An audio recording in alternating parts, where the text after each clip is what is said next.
Madam Vice President, my fellow Americans, to state the obvious, 1 year ago today, in this sacred place, democracy was attacked, simply attacked.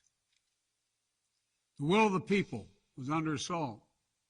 The Constitution, our Constitution, faced the gravest of threats. Outnumbered in the face of a brutal attack, the Capitol Police, the D.C. Metropolitan Police Department, the National Guard, and other brave law enforcement officials saved the rule of law. Our democracy held. We, the people, endured. We, the people, prevailed. For the first time in our history, a president had not just lost an election, he tried to prevent the peaceful transfer of power as a violent mob breached the Capitol. But they failed. They failed. And on this day of remembrance, we must make sure that such attack never happens again. I'm speaking to you today from Statuary Hall in the United States Capitol. This is where the House of Representatives met for 50 years in the decades leading up to the Civil War. This is on this floor where young Congressman of Illinois, Abraham Lincoln, sat at desk 191. Above him, above us, over that door leading into the rotunda, is a sculpture depicting Cleo, the muse of history. In her hands, an open book in which she records the events taking place in this chamber below. Cleo stood watch over this hall 1 year ago today, as she has for more than 200 years. She recorded what took place, the real history, the real facts, the real truth, the facts and the truth that Vice President Harris just shared, and that you and I and the whole world saw with our own eyes. The Bible tells us that we shall know the truth, and the truth shall make us free. We shall know the truth. Well, here is the God's truth about January 6, 2021. Close your eyes. Go back to that day. What do you see?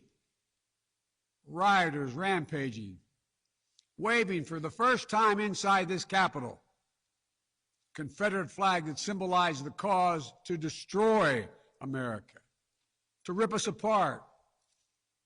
Even during the Civil War, that never, ever happened. But it happened here in 2021. What else do you see? A mob breaking windows, kicking in doors, breaching the Capitol. American flags on poles being used as weapons, as spears. Fire extinguishers being thrown at the heads of police officers. A crowd that professes their love for law enforcement assaulted those police officers, dragged them, sprayed them, stomped on them. Over 140 police officers were injured. We all heard the police officers who were there that day testify to what happened. One officer called it, quote, a medieval battle, and that he was more afraid that day than he was fighting the war in Iraq. They've repeatedly asked since that day, how dare anyone diminish, belittle, or deny the hell they were put through? We saw with our own eyes. Rioters menaced these halls, threatening the life of the Speaker of the House, literally erecting gallows to hang the Vice President of the United States of America. What did we not see? We didn't see a former president who had just rallied the mob to attack, sitting in the private dining room off the Oval Office in the White House, watching it all on television and doing nothing for hours as police were assaulted, lives at risk, the nation's capital under siege. This wasn't a group of tourists. This was an armed insurrection.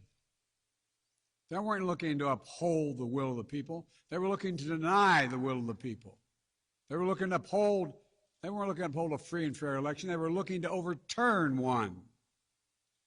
They weren't looking to save the cause of America. They were looking to subvert the Constitution.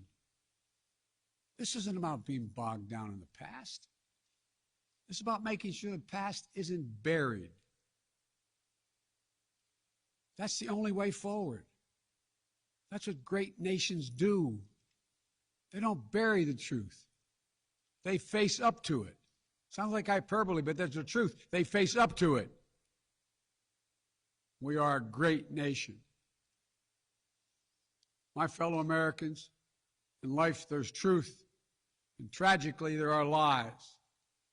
Lies conceived and spread for profit and power. We must be absolutely clear about what is true and what is a lie. And here's the truth.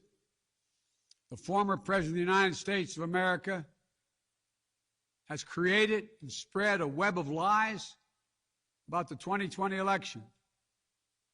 He's done so because he values power over principle, because he sees his own interest as more important than his country's interest, than America's interest, and because his bruised ego matters more to him than our democracy or our Constitution. He can't accept he lost, even though that's what 93 United States senators, his own attorney general, his own vice president, governors and state officials in every battleground state have all said he lost. That's what 81 million of you did as you voted for a new way forward. He has done what no president in American history, the history of this country, has ever done. He refused to accept the results of an election and the will of the American people. Well, some courageous men and women in the Republican Party are standing against it, trying to uphold the principle of that party. Too many others are transforming that party into something else.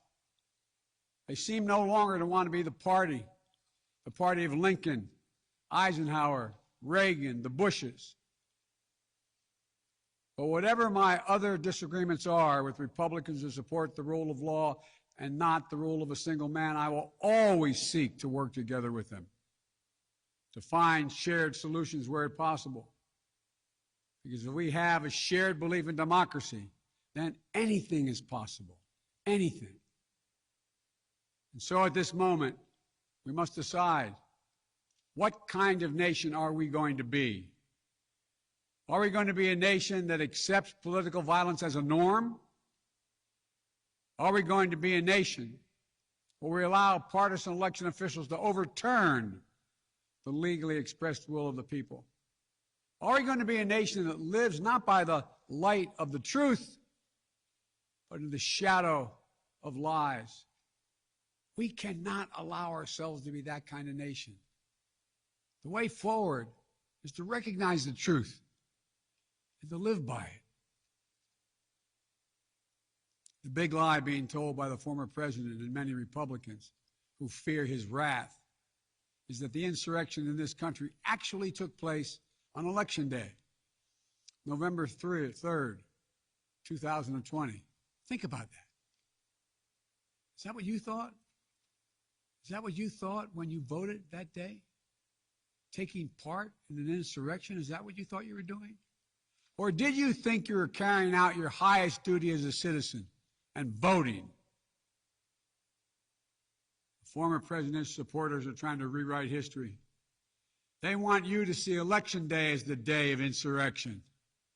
And the riot that took place here on January 6th as a true expression of the will of the people. Can you think of a more twisted way to look at this country, to look at America? I cannot. Here's the truth. The election of 2020 was the greatest demonstration of democracy in the history of this country. More of you voted in that election than have ever voted in all of American history.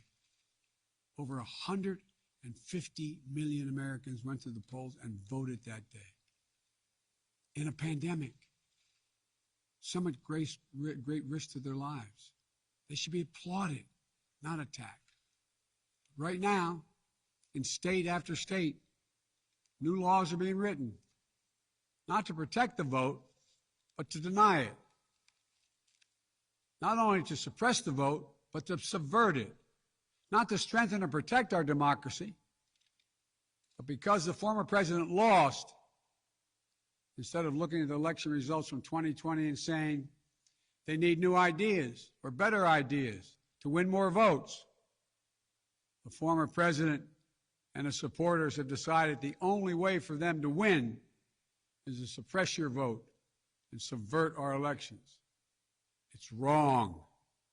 It's undemocratic. And frankly, it's un-American.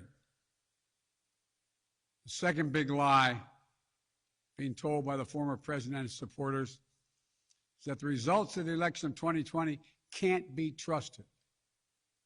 The truth is that no election in American history has been more closely scrutinized or more carefully counted.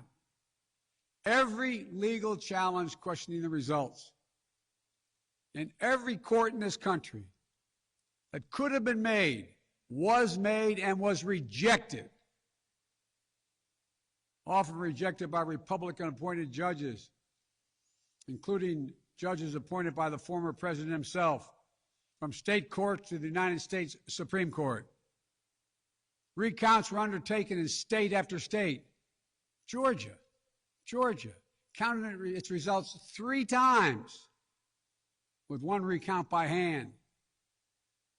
Phony partisan audits were undertaken long after the election in several states. None changed the results. And in some of them, the irony is the margin of victory actually grew slightly. So let's speak plainly about what happened in 2020. Even before the first ballot was cast, the former president was preemptively sowing doubt about the election results. He built his lie over months. Wasn't based on any facts. He was just looking for an excuse, a pretext, to cover for the truth. He's not just a former president. He's a defeated former president. Defeated by a margin of over 7 million of your votes in a full and free and fair election. There is simply zero proof the election results were inaccurate. In fact, in every venue where evidence had to be produced, an oath to tell the truth had to be taken, the former president failed to make his case. Just think about this. The former president and his supporters have never been able to explain how they accept as accurate the other election results that took place on November 3rd. The elections for governor, United States Senate, House of Representatives. Elections which they closed the gap in the House. They challenged none of that. President's name was first. Then we went down the line. Governors, senators, House of Representatives. Somehow those results are accurate on the same ballot. But the presidential race was flawed. And on the same ballot, the same day, cast by the same voters, the only difference, the former president didn't lose those races. He just lost the one that was his own. Finally, the third big lie being told by a former president and his supporters is that the mob who sought to impose their will through violence are the nation's true patriots. Is that what you thought when you looked at the mob ransacking the Capitol, destroying property, literally defecating in the hallways, rifling through the desks of senators and representatives, hunting down members of Congress? Patriots? Not in my view. To To me, the true patriots were the more than 150 Americans who peacefully expressed their vote at the ballot box. The election workers who protected the integrity of the vote, and the heroes who defended this Capitol. You can't love your country only when you win. You can't obey the law only when it's convenient. You can't be patriotic when you embrace and enable lies. Those who stormed this Capitol, and those who instigated and incited, and those who called on them to do so, held a dagger at the throat of America, at American democracy. They didn't come here out of patriotism or principle.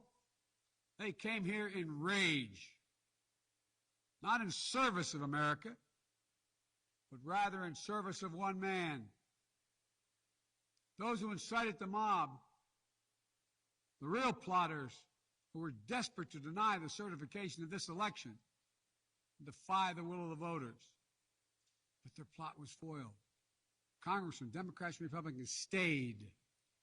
Senators, representatives, staff, they finished their work the Constitution demanded. They honored their oath to defend the Constitution against all enemies, foreign and domestic.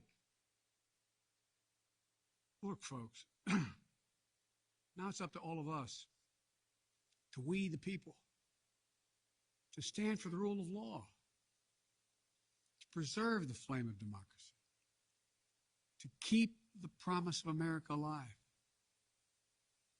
The promise is at risk, targeted by the forces that value brute strength over the sanctity of democracy, fear over hope, personal gain over public good. Make no mistake about it, we're living at an inflection point in history, both at home and abroad. We're engaged anew in a struggle between democracy and autocracy, between the aspirations of the many and the greed of the few, between the people's right of self-determination and self-seeking autocrat. From China to Russia and beyond, they're betting that democracy's days are numbered. They've actually told me democracy is too slow, too bogged down by division to succeed in today's rapidly changing, complicated world. And they're betting. They're betting America will become more like them and less like us. They're betting America is a place for the autocrat, the dictator, the strongman. I do not believe that. That is not who we are. That is not who we have ever been. And that is not who we should ever, ever be. Our founding fathers, as imperfect as they were, set in motion an experiment that changed the world, literally changed the world. Here in America, the people would rule. Power would be transferred peacefully, never at the tip of a spear or the barrel of a gun. They committed to paper an idea that they couldn't live up to, but an idea that couldn't be constrained. Yes, in America, all people are created equal. A reject the view that if you succeed, I fail. If you get ahead, I fall behind.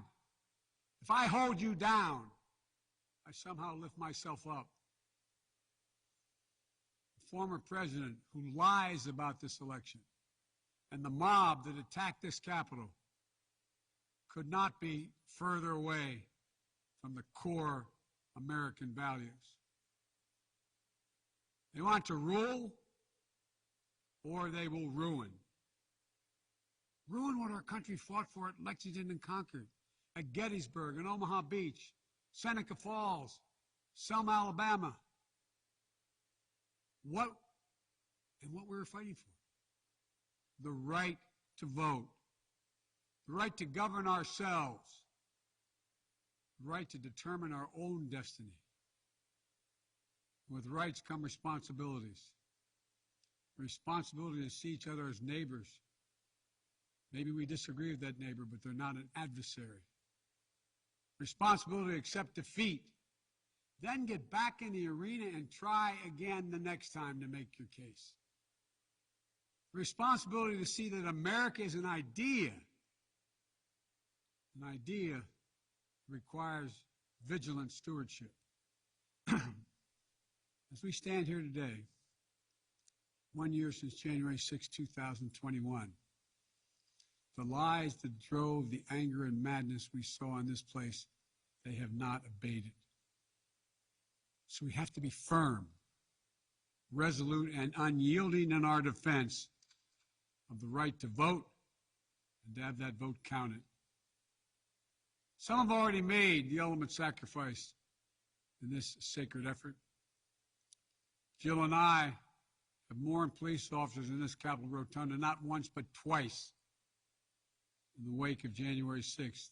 Once to honor Officer Brian Sicknick, who lost his life the day after the attack, and the second time to honor Officer Billy Evans, who lost his life defending this Capitol as well. We think about the others who lost their lives and were injured, and everyone living with the trauma of that day, from those defending this Capitol, to members of Congress in both parties and their staffs, to reporters, cafeteria workers, custodial workers, and their families. Don't kid yourself. The pain and scars from that day run deep. I've said it many times, and it's no more true or real when we think about the events of January 6th. We are in a battle for the soul of America. A battle that by the grace of God and the goodness and greatness of this nation, we will win. Believe me, I know how difficult democracy is, and I'm crystal clear about the threats America faces. But I also know that our darkest days can lead to light and hope. From the death and destruction, as the Vice President referenced in Pearl Harbor, came the triumph over the forces of fascism. From the brutality of Bloody Sunday on the Edmund Pettus Bridge came historic voting rights legislation. So now let's step up, write the next chapter in American history, where January 6th marks not the end of democracy, but the beginning of a renaissance of liberty and fair play. I did not seek this fight brought to this Capitol 1 year ago today, but I will not shrink from it either. I will stand in this breach. I will defend this nation. And I will allow no one to place a dagger at the throat of democracy. We will make sure the will of the people is heard, that the ballot prevails, not violence, that authority in this nation will always be peacefully transferred.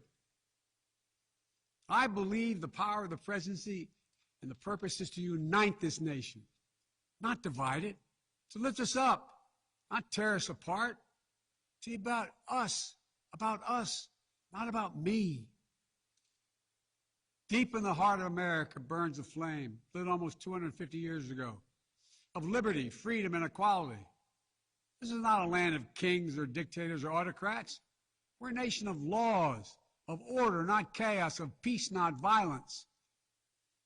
Here in America, the people rule through the ballot, and their will prevails.